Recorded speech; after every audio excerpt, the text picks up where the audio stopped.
Have you been discouraged? Perhaps some of you have been disappointed. Some of you have been depressed. All of us have just felt that kind of feeling that makes us a little bit uncomfortable. Sometimes we get disappointed by some people. Maybe we are disappointed in our work, in our school. But what do you do when you experience disappointments? What do you do when you do discouragements? Well, brethren, today I would like to share with you a very, I would say, interesting story that is considered to be one of the lowest and one of the most depressing moments in the life of King David. I don't know if you have heard about the place called Ziklag. Some of you might have known this place. Now, this message is actually entitled The Powerful Lessons from Ziklag. And today, Ziklag is spelled Z-I-K-L-A-G. That's Ziklag. So today, I would like to go into that story and let us go through what happened to that place. And I would tell you that this place, I'm sure that King David would never forget about Ziklag because of the many things that happened to this place. So this story is going to teach us about how we should handle discouragement, disappointments, and depression in our lives. So let's go there, brethren. Let's go. The story starts in 1 Samuel chapter 27. 1 Samuel chapter 27. So just to give you a little recap, King David at this point has been hunted by King Saul. And all those years, all those hiding, all those running away from King Saul has put a toll in his mind, in his body. And this is the point, this is the breaking point of King David, where he said to his heart that he had enough. And the decisions he made affected the trajectory of his life. So here, in verse 1 of chapter 27, you read, it says, "And David said in his heart." Did you notice that, brethren? In the life of David, there's a lot of times when King David talked to God. But in this instance, he was talking to his heart. And you would soon see, brethren, that you should be careful of what you tell yourself. Alright? Because what you tell yourself is going to affect your thoughts, your words, and especially your action. That's why King David here, he's supposed to be talking to God. But what he was doing here is that he was talking to his heart. And David said in his heart, look at this, brethren, "Now I shall perish someday by the hand of Saul." So you could just see here the disappointments and the discouragement that he's not king yet in this time, that David is experiencing. "Now I shall perish someday by the hand of Saul. There is nothing better for me than that I should speedily escape to the land of the Philistines." So this was his solution, brethren. This was the thing that he thought that would solve his problem. That he would go to the land of the Philistines, to the land of the people who destroys his own people, the Israelites, to the enemies. So you could just see that his mind is really changed because of discouragement. And look at here, "And Saul will despair of me." No, Saul will not despair, but David will surely despair because of his action. "To seek me anymore in any part of Israel, so I shall escape out of his hand." So this is the solution that he's seen for his problem. In verse 2, we read, "Then David arose and went over with the 600 men who were with him to Achish, the son of Maach, king of Gath." Does that ring a bell, brethren? The place Gath? Well, this is the hometown. This is the place where Goliath came from. So this should have been a red flag to King David. This is actually the territory of the enemy. Why am I here? Why am I going to the land of the Philistines? So he's going to Gath. So we could see here that David has really changed his mind. Verse 3. "So David dwelt with Achish at Gath, he and his men, each man with his household. And David with his two wives, Ahinoam, Jezreelites, and Abigail the Carmelites, Nabal's widow." So you could see here, brethren, what discouragement and disappointments could do to a person. So you could just see, you should never underestimate the power of discouragement, of what it could do in your life if you are not able to control it. This discouragement. So, David is not the only one who went to Philistine.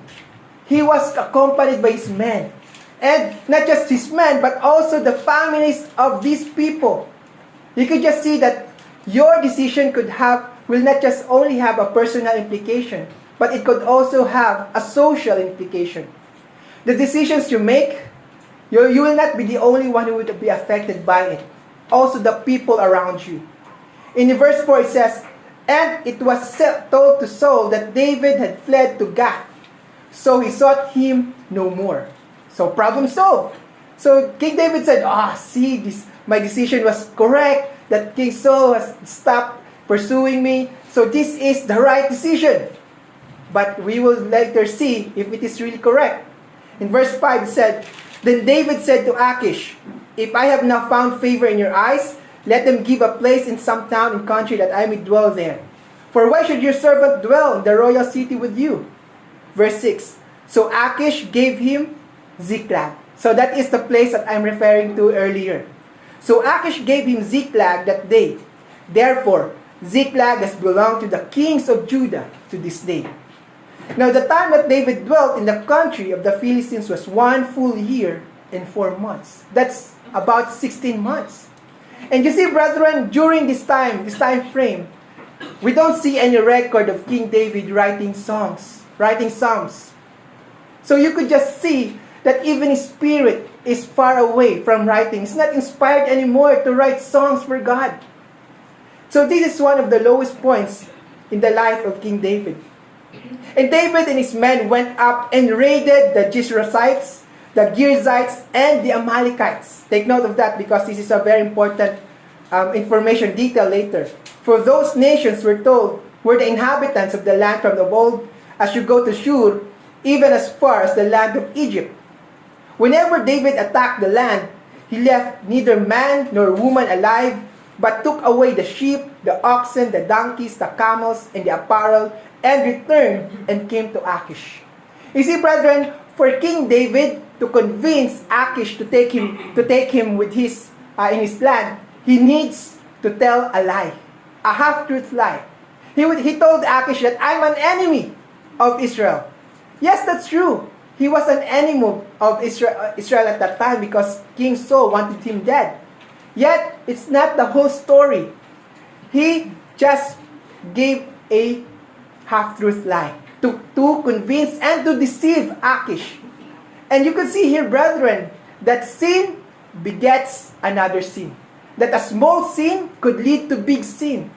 Imagining King David might have just said to himself that, it's just a small lie. They would not find out this. I need to say this small lie because I need to find refuge in the land of Philistines. And yet, brethren, because of that small lie, King David needed to do another things just to cover that lie. And what did he do?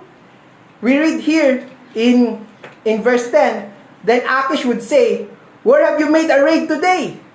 And David would say, "Against the southern area of Judah," or against the southern area of the Jerahmeelites, or against the southern area of the Kenites. But in truth, he was raiding the allies of the Philistines.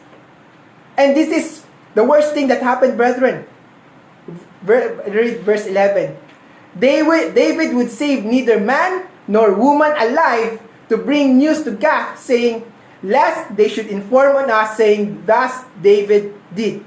And thus was his behavior all the time he dwelt in the country of Philistines. Did you see that, brethren? How David descended into immoral conduct of what he was doing in that land? Instead of conquering people for the honor of God, he was conquering them for money. And what's worse, brethren, it is a complete massacre. He didn't even ask God, Yahweh, should I kill all these people? Should I just let them live? No. He did not ask God what we should do with these Amalekites and Girgasites and all those people. He simply went on a killing spree. He massacred both men and women. And so, verse 12, he said, So Achish believed David, saying, "He has made his people, Israel, utterly abhor him. Therefore, he will be my servant forever." So he was successful in deceiving Achish. And then in chapter 29, brethren, and then one day, the Philistines are waging war against Israel. And so, here is Achish saying that, "Oh, we should take David with us. He is our friend. He is someone who we can rely to." But the other kings, the other rulers of the Philistines are worried about King David. They don't trust him. And so, what happened? The Philistines rejected King David. He even came to the point where he was willing to fight the Israelites. Did you see that, brethren? But God has intervened. And the Philistines rejected him. And because of that, brethren, David had a wake-up call. Let's read in chapter 30, brethren, what happened. What happened in Ziklag? Now it happened when David and his men came to Ziklag on the third day that the Amalekites had invaded the south and Ziklag, attacked Ziklag, and burned it with fire. Who was these people, brethren? It was the Amalekites. So it could be that the Amalekites were taking revenge on David and what he was doing in their villages, in their camp, and was trying. So we could see while David and his men went to Achish, they attacked Ziklag and had taken captive the women and those who were there, from small to great. They did not kill anyone, but carried them away and went their way. So you can see there that it was a secret attack. This reminds me of what happened recently in Israel. That it was really a surprise attack in the land of Israel. And now, King David did not expect this. So in verse 3, so David and his men came to the city, and there it was, burned with fire, and their wives, their sons, and their daughters had been taken captive. You see, brethren, sometimes when we are taking the wrong direction, God will allow something to happen to us. It is our wake-up call. And here is King David. God is correcting him through this problem, this situation. So in verse 4, then David and the people who were with him lifted up their voices and wept until they had no more power to weep. So you could just see the anguish, the sorrow of these people. Imagine, these are men of war. These are all grown-up men, crying like babies. They are crying, weeping until they had no more power to weep.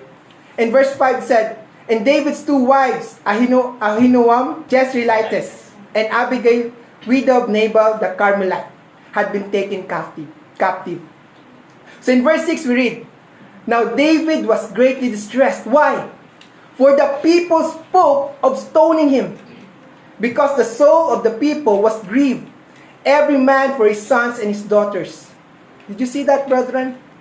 So these are the closest people of David. These are the same people stood by him, and now they are turning against him because of discouragement, because of disappointment. They don't have anyone to blame but David. You know, David, you should have known that you should not leave our families behind without anyone protecting them. You are our leader. You are supposed to keep us safe. And now look at this. Our families are gone. Our sons and daughters, our wife is gone. So they are thinking of killing King David. So King David was so sad. He was so disappointed about himself. And what did he do, brethren? David had a lot of options to do. He could just defend himself. Oh no, it's not my fault. It's your choice. You came with me. It was your decision. He could have just said that, oh, it wasn't my fault. It was the Amalekites. So, there's a lot of things that he could do. But in the face of discouragement, brethren, what did he do? This is a life-changing decision for David. This is something that he should have done earlier in his life. Instead of speaking to his heart, he should have went to Yahweh. We read here, but David strengthened himself in Yahweh, his God. Brethren, are you discouraged? Are you disappointed? Are you depressed? Then, brethren, this is the right thing to do for us. It is for us to strengthen ourselves in Yahweh, our God. You see, brethren, God did not plan for us to go through this life alone. He never meant for us to go through our Christian walk alone. We have the power of Yahweh. We have the power, His strength.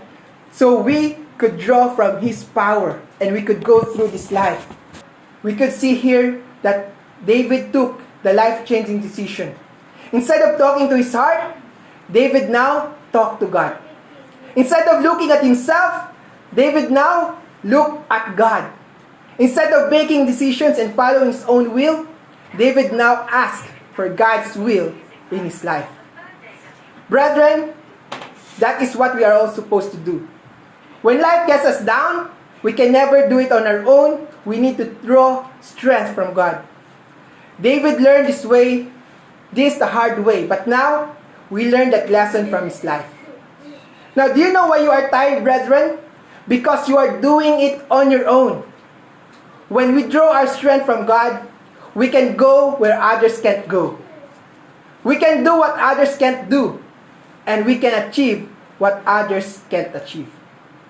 So, brethren, whenever you are tired, whenever you are disappointed, discouraged, remember Ziklag. Remember David, and remember to strengthen yourself in the Lord. Hello friends, I need your help. If this is not too much to ask, please like, comment, and subscribe to our channel. This should only take 5 seconds of your time. But this simple gesture would help me reach more people and share the Word of God with the rest of the world. You have the power to make a difference in people's lives.